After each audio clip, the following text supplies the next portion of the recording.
할렐루야. 좋은 날씨 가운데 주일 예배 드릴 수 있어서 감사하다 싶습니다. 오늘 이 시간은 본문 말씀 통해서 우리를 사용하시는 하나님이라는 제목으로 말씀을 생각해 보려고 합니다. 한 사회학자는 이런 말을 했어요.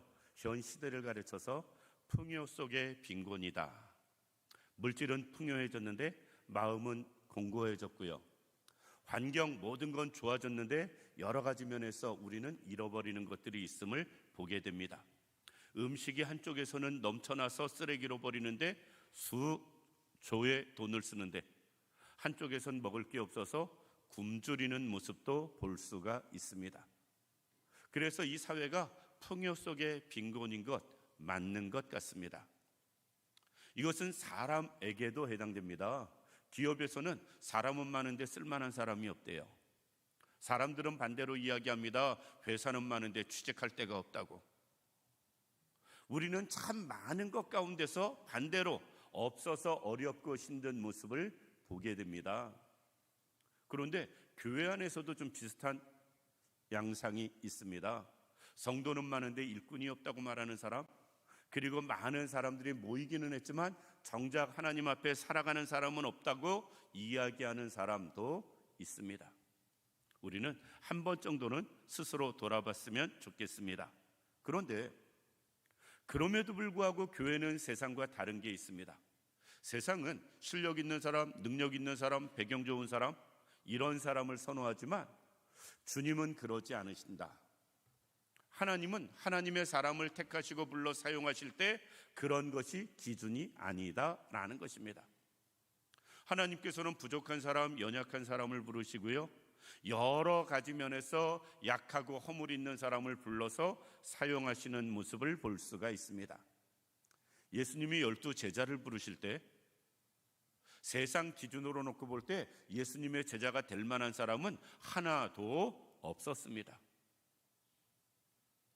구약의 선지서들을 읽다 보면 구약의 위대한 많은 선지자들 대부분이 그때 당시에 가장 낮고 천한 자들이었어요.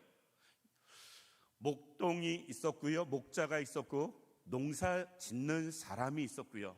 그때 당시에 가장 보편적으로 천한 일을 하는 사람들 중에 선지자들이 많았다라는 것입니다. 사사기를 읽다 보면 사사가 12명이 나옵니다. 사사기는 21장으로 기록되어 있는데 1장, 2장은 사사가 등장하게 된 시대 배경 설명하고요, 3장부터 본격적으로 사사가 등장을 합니다.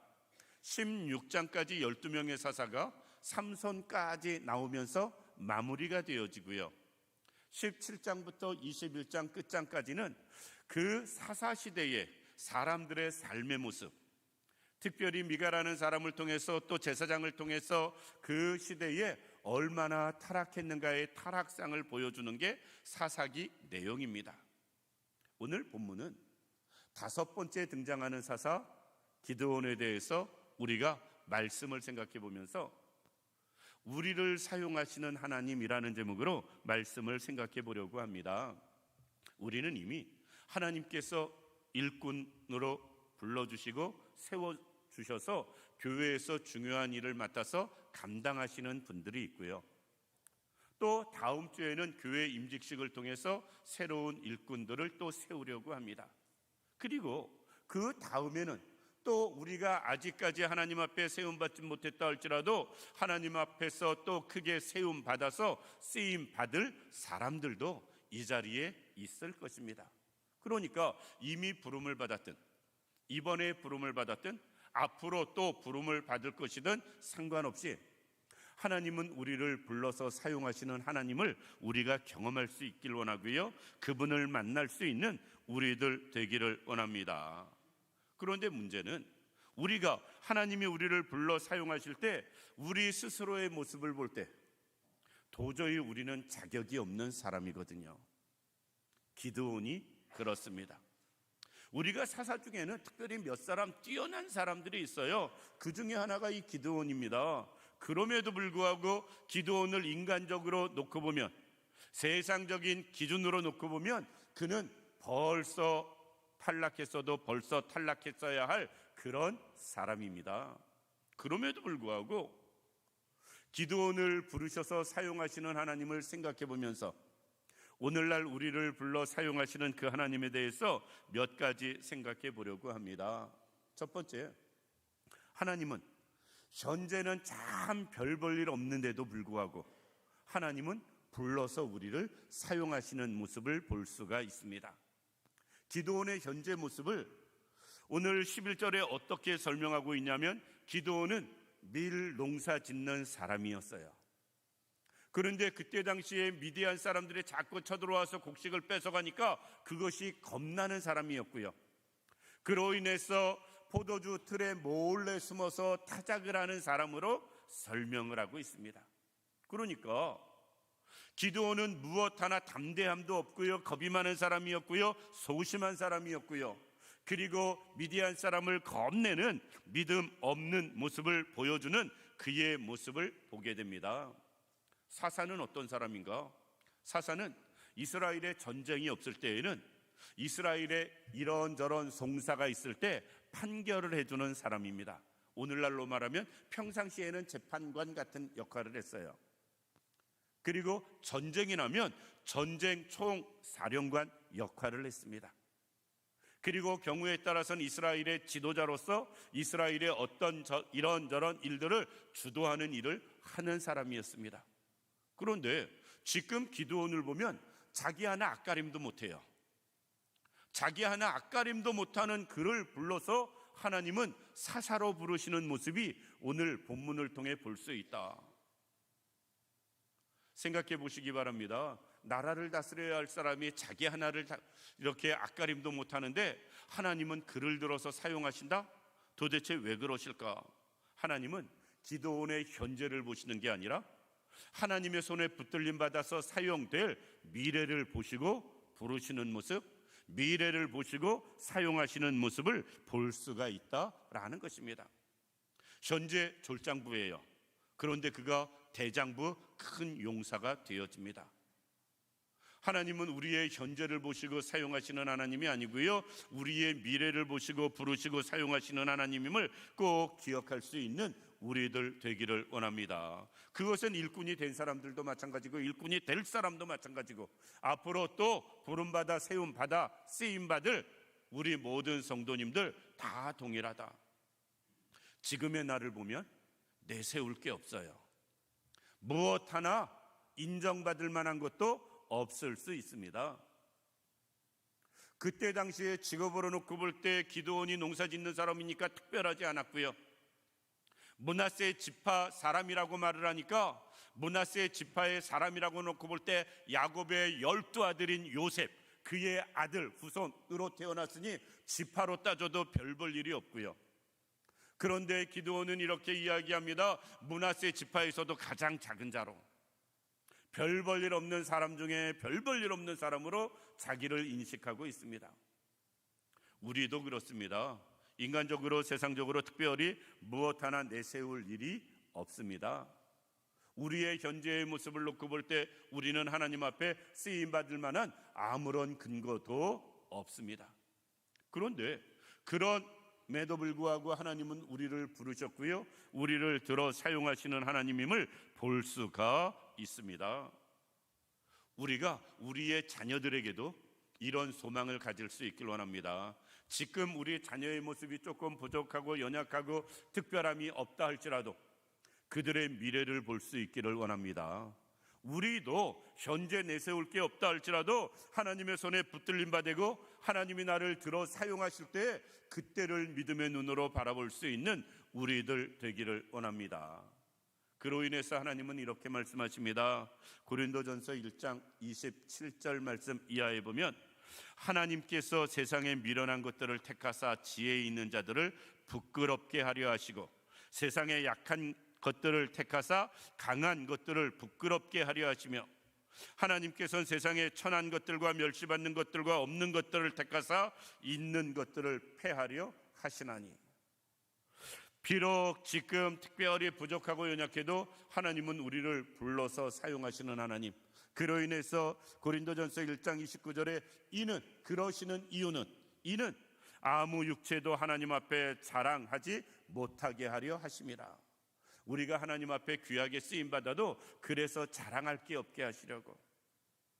하나님은 부족하지만 연약하지만 현재 내세울 게 없지만 그럼에도 불구하고 불러서 사용하신다라는 것입니다. 지금 이 시간 특별하지 않다고 낙심하지 않길 원합니다. 지금 여러 가지 면에서 부족하다 할지라도 낙심하지 않길 원합니다. 왜? 그런 우리를 하나님은 우리의 미래, 하나님의 손에 붙들림 받고 성령의 인도하심을 받아서 하나님의 일을 감당할 우리의 미래를 보시고 하나님은 우리를 사용하시기 때문에 그렇습니다.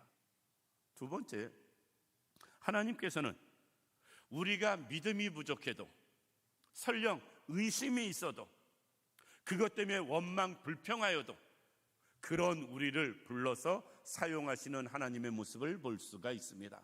우리는 믿음이 온전해야 된다고 생각을 해요.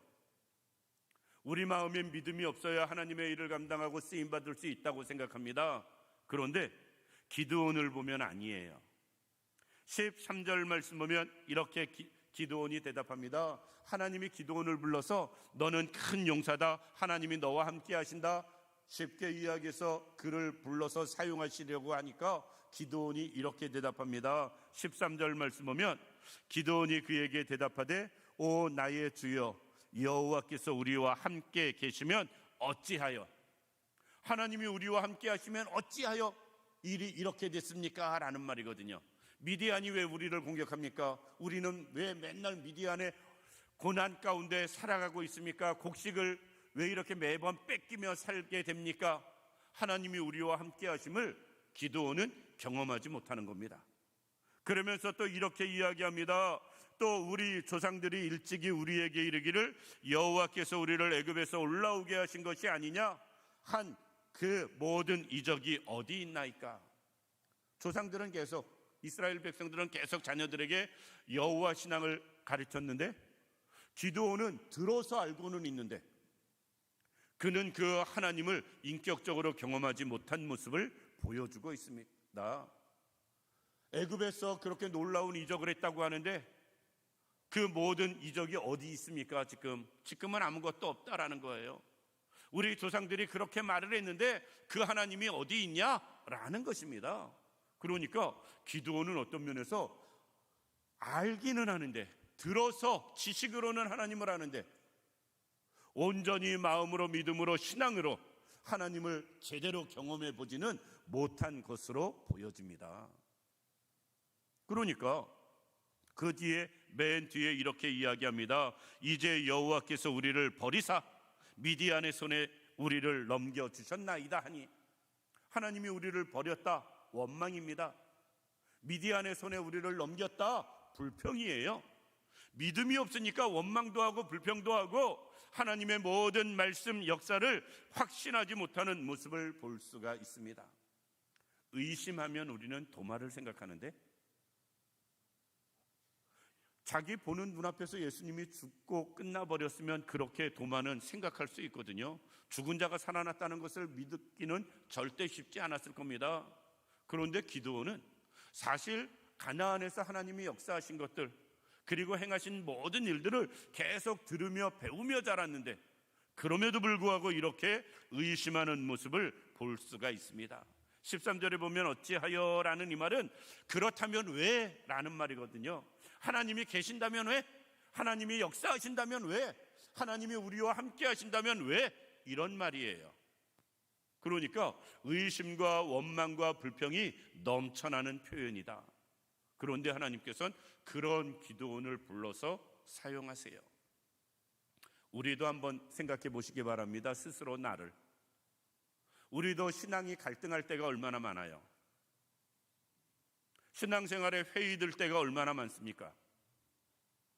우리가 교회 일하고 또는 세상 일하고 가정이나 직장에서 생활할 때 우리가 믿음으로 살지 못하고 원망하며 불평하며 탓하며 우리가 살아간 적이 한두 번이 아니잖아요. 만약에 하나님께서 믿음이 온전한 사람, 신앙적으로 확실한 사람만 들어서 사용하신다면 우리는 하나님 앞에 세움받을 사람이 없고요, 쓰임받을 사람이 없다라는 것입니다. 우리는 스스로 그런 생각할 때가 있습니다. 정말 내가 예수 믿는 게 맞나? 그렇다면 왜 이렇게밖에 못 살까?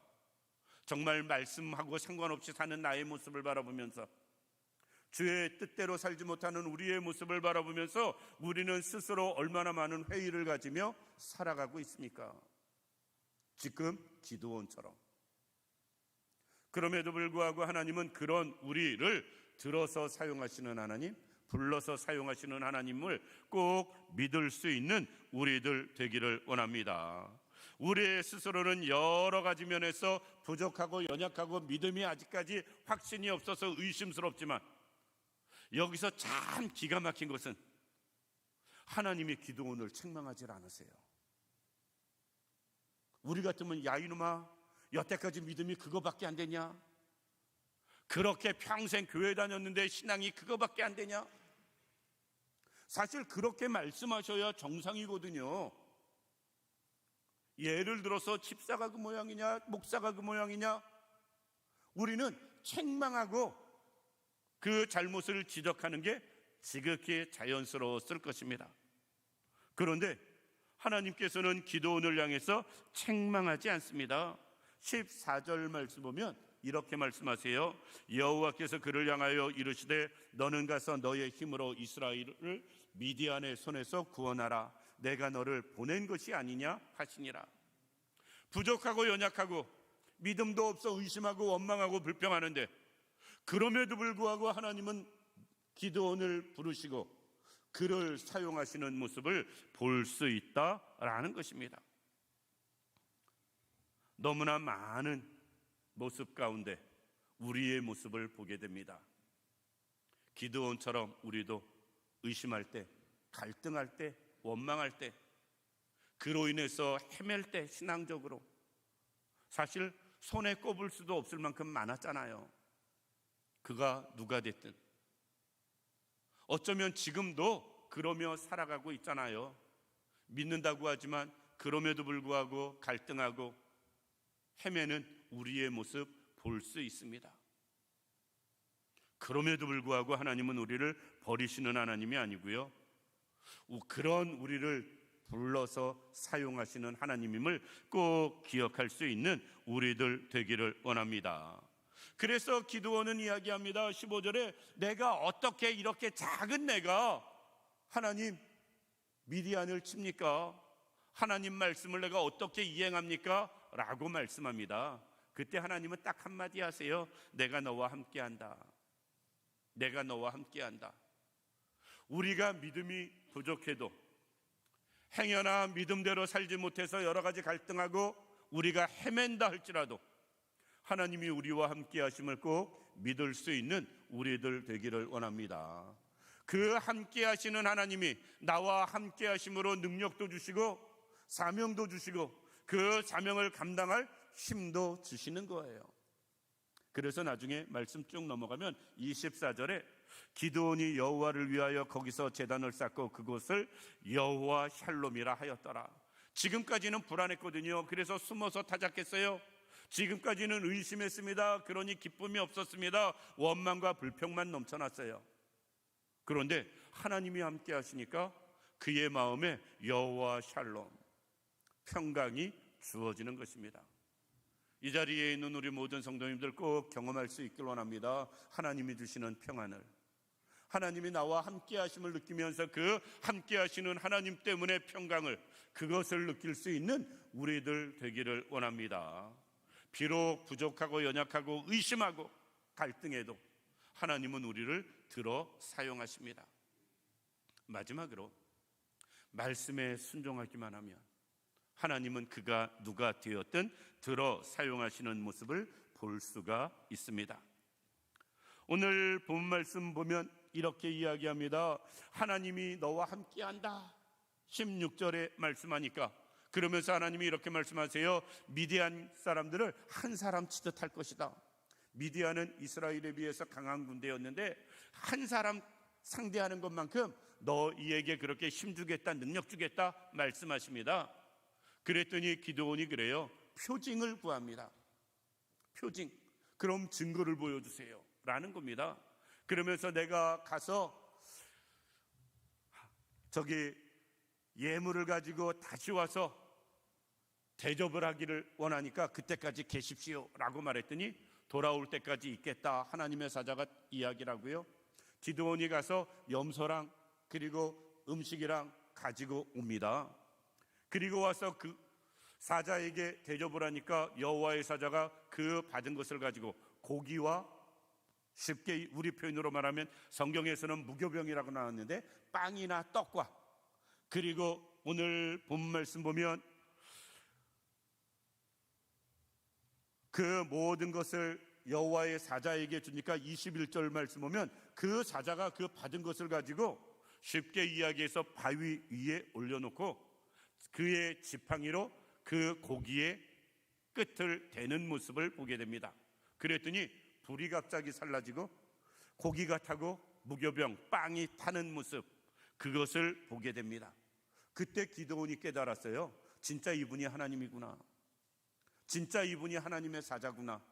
아마 엘리야로 놓고 보면 갈멜산에서 하늘에서 불이 내린 것처럼 지팡이 끝에서 불이 나와서 고기가 살라지는 모습을 바라보면서 야, 이분이 하나님이구나 라고 깨달아서 바라보는 순간 그 여호와의 사자는 사라져버려요. 그때 그분이 하나님인 것을 온전히 깨닫고 그 말씀에 순종하는, 그래서 25절 말씀 보면 그 이후에 기드온이 하나님이 말씀하신 대로 온전히 행하는 모습을 보여주고 있습니다. 우리가 말씀이 너무 길어지니까 다 생각하진 않겠지만 그 이후에는 기드온이 군대를 조직하게 되고 하나님의 말씀대로 다 출현해서 300명만 데리고 미디안을 쳐서 크게 승리하는 모습을 보여주고, 그로 인해서 미디안의 압제에서 벗어나서 이스라엘이 평안한 시대를 보내는 모습을 볼 수가 있습니다. 말씀에 순종하면 하나님은 들어서 사용하신다. 부족해도 사용하시고요, 아직까지 온전하지 못해도 하나님 말씀에 순종하면 하나님이 들어 사용하신다라는 것입니다. 이 자리에 있는 우리 모든 성도님들, 우리는 온전함을 구하기보다는 하나님 말씀에 순종하는 삶을 구할 수 있길 원합니다. 내가 모든 면에서 실력, 자격 다 갖추고 하나님 일 하려고 하면 우리는 끝까지 죄송하지만 모든 면에서 실력이나 자격이 다 갖춰주지 않습니다. 부족하니까, 연약하니까, 허물이 많으니까. 그거에 상관없이 우리는 순종하며 살아가는 우리들 되기를 원합니다. 그때 하나님께서 역사하신 것입니다. 따라서 우리가 조금 부족한 면이 있어도 하나님은 나를 들어 사용하신다.